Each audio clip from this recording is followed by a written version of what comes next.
Do you think the notion of the anti-hero has become stronger in our culture now? Yeah, I think that, the anti-hero has been around for 100 years or more, maybe longer than that, actually, maybe all the way back to the Odyssey, because maybe Ulysses is kind of an anti-hero. He's,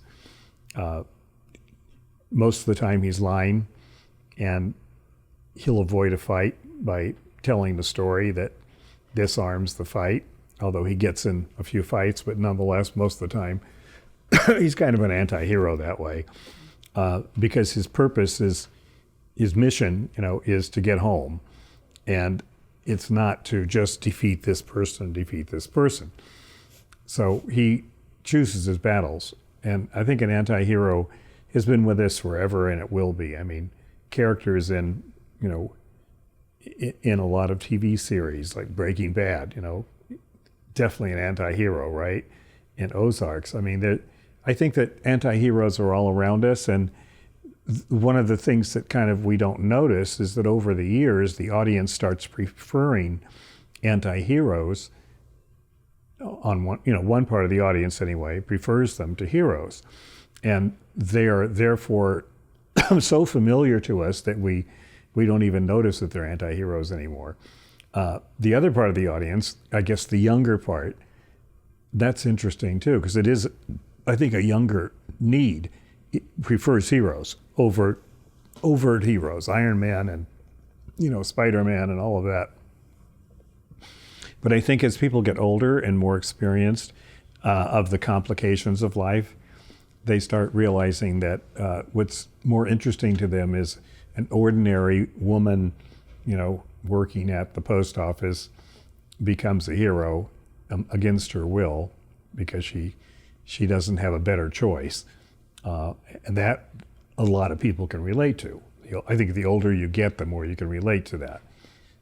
It's easier to relate to heroes when you're younger and still think you can conquer the world.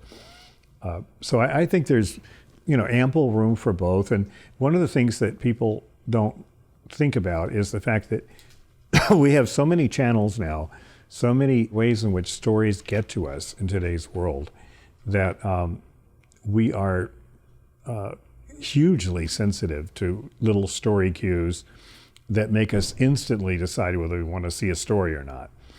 Take the remote that allows you to fast forward. You might catch the beginning of a commercial by mistake because you didn't fast forward through it. But if even a second of it catches your attention, you might watch the whole commercial, which is a story, right? Or you might fast forward because it didn't catch your attention. And just the sophistication it takes for a person to do that indicates how tuned in we are to stories.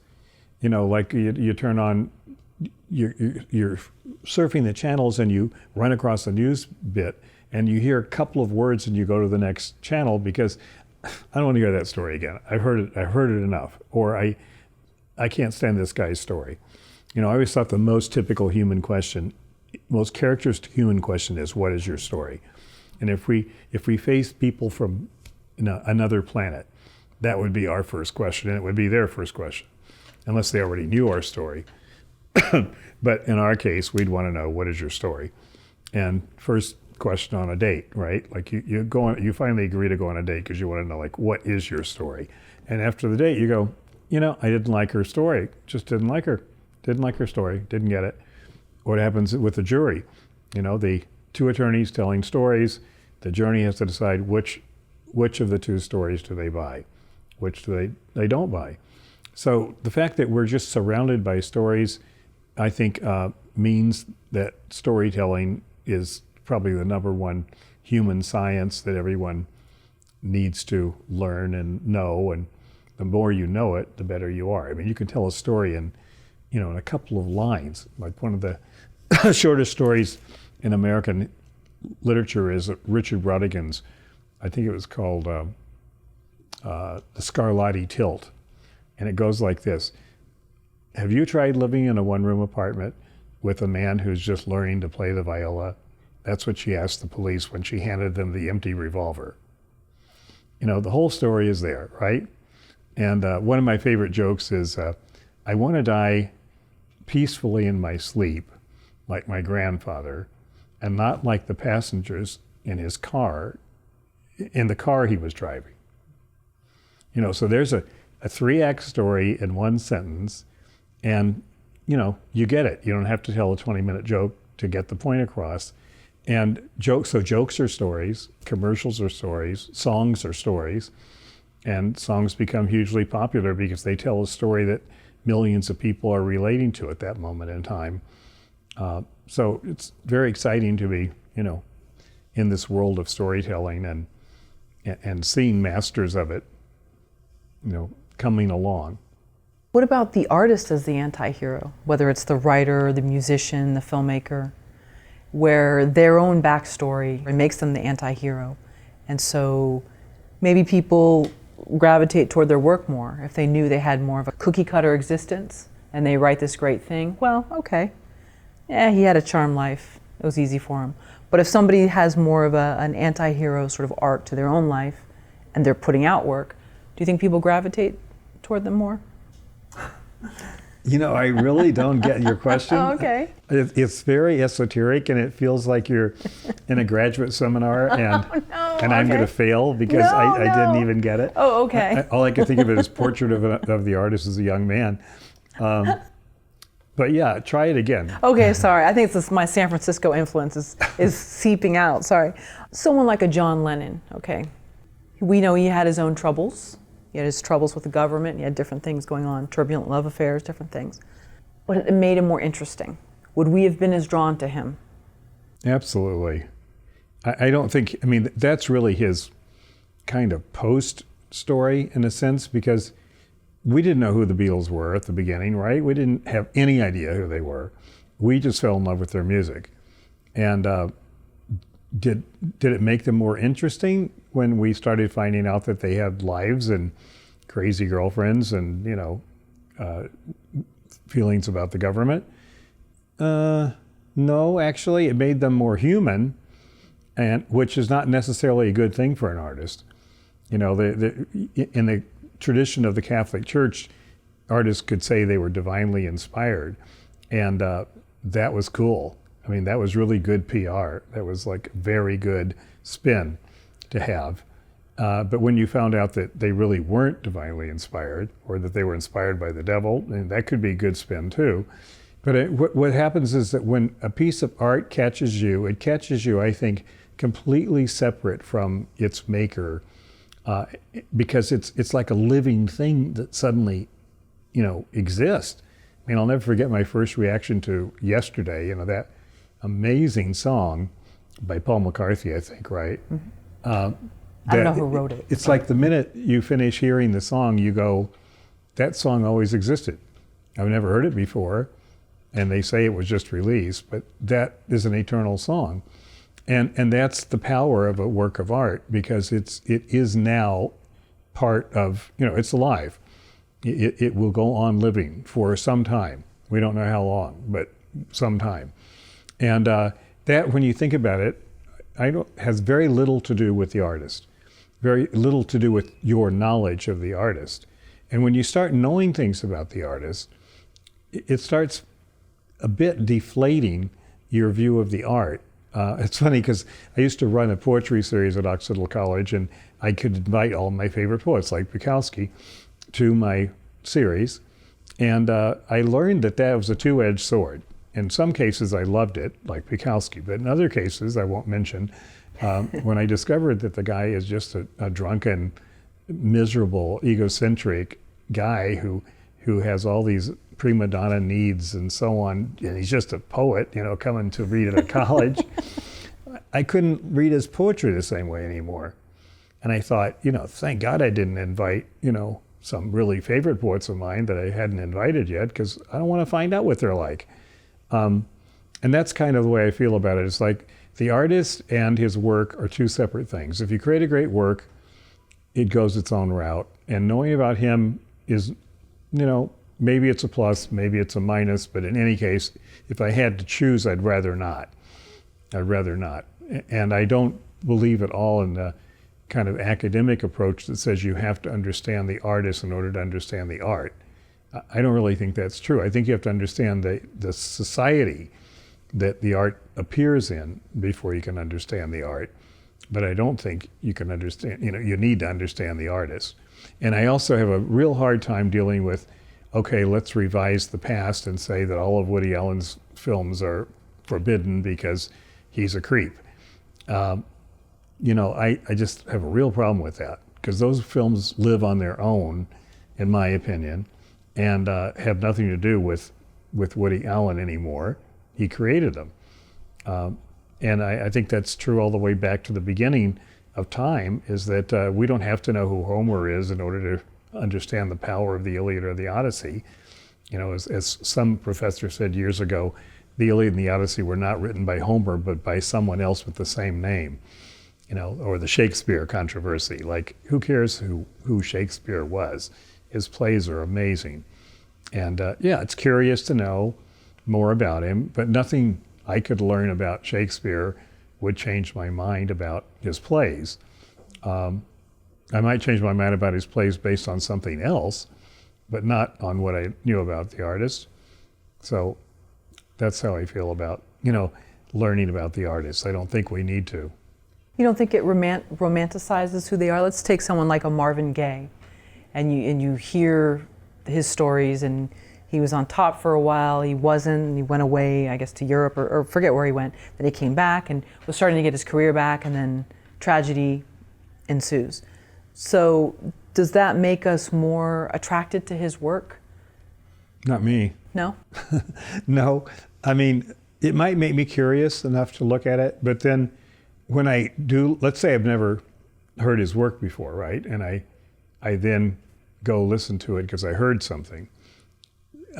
First of all, I find it hard to listen to it objectively, and therefore I kind of resent that this is the way I came to him. And let's say, Rainer Maria Rilke is a poet I love. Like, I learned something about him and I go read his poems, and I read it now through the lens of what I learned about him. And I don't like that way. I like to look at the work of art itself. And I used to teach a course in which I showed examples of works of art and asked the class what they thought they were worth. And I showed old Babylonian statues along with electrical circuitry and along with, strange mix of images in a slideshow. And it was very interesting to see what the class reactions were to something they knew nothing about, nothing. Because then during the rest of the course, it was about learning about these different things. Which one was ancient, which one was now, which was a work of art on purpose, which one is just interesting looking. And art is, it really comes down to art is what people agree is art. And the purity of that is why I think creative people are superior in a strange way to the media. Because that's just a pure thing, like, you created this, is it something people embrace or not? If they do, then, it's very, very interesting. It's a successful work of art. I'm not saying a work of art has to be successful, because some works of art are not yet successful. Like Moby Dick didn't sell more than, I think, 12 copies during Melville's life. And then 20 years after he died, it became a bestseller. And that's because the world of 1906, when it became a bestseller, was ready for it. It was right in that world, and it wasn't ready yet for it in Melville's world.